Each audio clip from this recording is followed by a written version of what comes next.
25 سال پہلے اجے ملہوترا نے یہ ادارہ ایک ایسے مقصد کے لیے بنایا تھا جس پر بھارت میں کم ہی بات کی جاتی ہے۔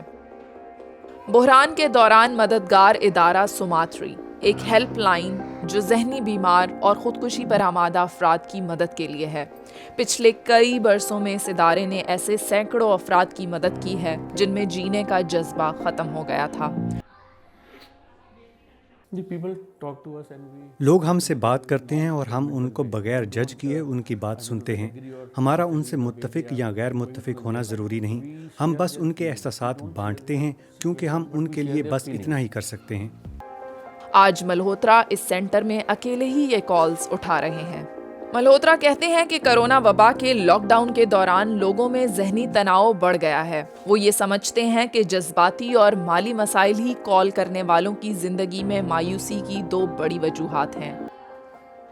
نیشنل کرائم بیورو ڈیٹا کے مطابق 2020 میں ملک میں خودکشی کرنے والے افراد کی تعداد میں تیزی سے اضافہ ہوا ہے، اور اس میں سب سے زیادہ وہ لوگ شامل ہیں جو روزانہ کی بنیاد پر تنخواہیں لیتے ہیں، لیکن کاروباری افراد بھی اس فہرست میں نمایاں ہیں۔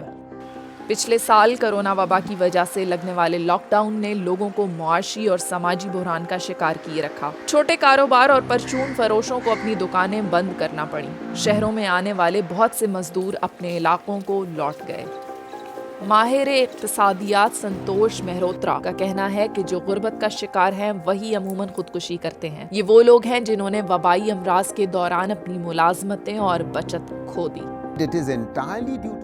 یہ مکمل طور پر معاشی بحران ہی ہے جس نے لوگوں کو ذہنی طور پر پریشان اور خاندانی تناؤ کا شکار کر دیا ہے۔ میرا اندازہ ہے کہ یہ سال بھی گزشتہ سے کچھ مختلف نہیں رہا ہوگا۔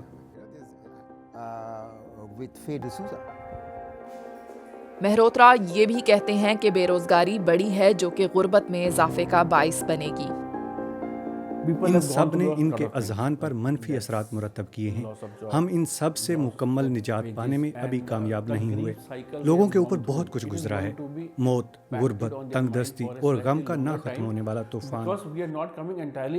لیکن ملہوترا کو لگتا ہے کہ کوئی کتنا بھی پریشان کیوں نہ ہو، اس میں جینے کی امنگ ہمیشہ باقی رہتی ہے۔ اسی لیے لوگ اس ادارے میں فون کر کے بات کرتے ہیں اور ان کی مدد بھی کی جاتی ہے۔ If you want to take some time, I can hold on.